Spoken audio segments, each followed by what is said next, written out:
Hello all welcome to Daisy Tutors. ఈరోజు మనం RRB ALP ఎగ్జామ్లో సెకండ్ స్టేజ్లో వచ్చే ఇంజనీరింగ్ డ్రాయింగ్ గురించి తెలుసుకుందాం. ఫస్ట్ వన్ వచ్చేసి డ్రాయింగ్ బోర్డు.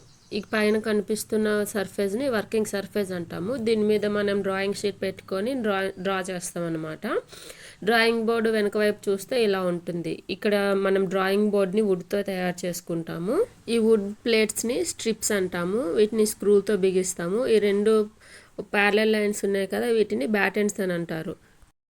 నెక్స్ట్ వచ్చేసి మనము టీ స్క్వేర్ అంటాము. దీన్ని ఒకటి వర్టికల్ లైన్ ఉంటుంది, ఒకటి హారిజాంటల్ స్కేల్ ఉంటుంది. ఈ హారిజాంటల్ స్కేల్ అనేది పెద్దగా ఉంటుంది, వర్టికల్ స్కేల్ అనేది చిన్నదిగా ఉంటుంది.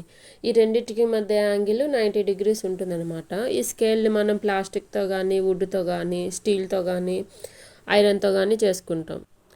ఇక్కడ కనిపిస్తుంది కదా, ఇది డ్రాయింగ్లో మనం రెగ్యులర్గా వాడే స్కేల్ అనమాట. నెక్స్ట్ ఇన్స్ట్రుమెంట్ వచ్చేసి మినీ డ్రాఫ్టర్ అంటారు దీన్ని. దీంట్లో 2 స్కేల్స్ ఉంటాయి, ఒకటి వర్టికల్ స్కేల్, ఇంకొకటి హారిజాంటల్ స్కేల్. ఇక్కడ కూడా హారిజాంటల్ స్కేల్ అనేది పెద్దదిగా ఉంటుంది, వర్టికల్ స్కేల్ అనేది చిన్నదిగా ఉంటుంది. వీటి రెండింటి మధ్య యాంగిల్ అనేది 90 degrees ఉంటుంది.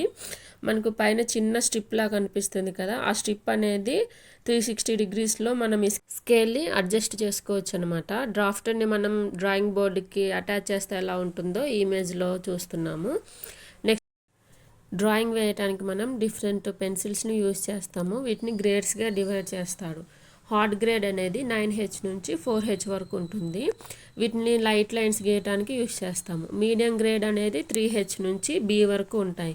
వీటిని లెటరింగ్ కోసం, డైమెన్షన్స్ అంటే మనం రాయటం కోసం యూజ్ చేస్తాము.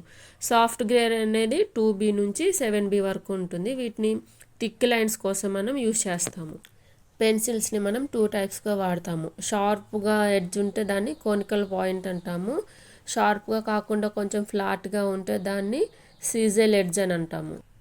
నెక్స్ట్ ఇన్స్ట్రుమెంట్ వచ్చేసి ప్రొట్రాక్టరు. దీన్ని యాంగిల్ మెజర్మెంట్ కోసం యూజ్ చేస్తాము. 0 degrees నుంచి 360 వరకు మెజర్ చేయవచ్చు దీన్ని. ఇది వుడ్తో కానీ, ప్లాస్టిక్తో కానీ, ట్రాన్స్పరెంట్ సెల్యులాయిడ్తో కానీ తయారు. నెక్స్ట్ వచ్చేసి మనకు సెట్ స్క్వేర్స్ ఉంటాయి. ఇవి ట్రయాంగిల్ షేప్లో ఉంటాయి. ట్రయాంగిల్లో మనకు యాంగిల్ మొత్తం 180 కదా, వీటిలో కూడా యాంగిల్స్ 180 ఉంటాయి. 2 టైప్స్ ఉంటాయి, ఒకటి 30, 60, 90 యాంగిల్స్తో ఉంటుంది, ఇంకొకటేమో 45, 45, 90 యాంగిల్స్తో ఉంటాయి. వీటిని మనం లైన్స్ డ్రా చేయడం కోసం యూజ్ చేస్తాము. హారిజాంటల్ లైన్స్ అనేవి వీటితో మనం డ్రా చేయలేము. ఇది రెగ్యులర్గా మనం వాడే స్కేల్ అనమాట. ఇందులో సెంటీమీటర్స్ ఉంటాయి. నెక్స్ట్ సబ్ యూనిట్స్ వచ్చేసి మిల్లీమీటర్స్ ఉంటాయి.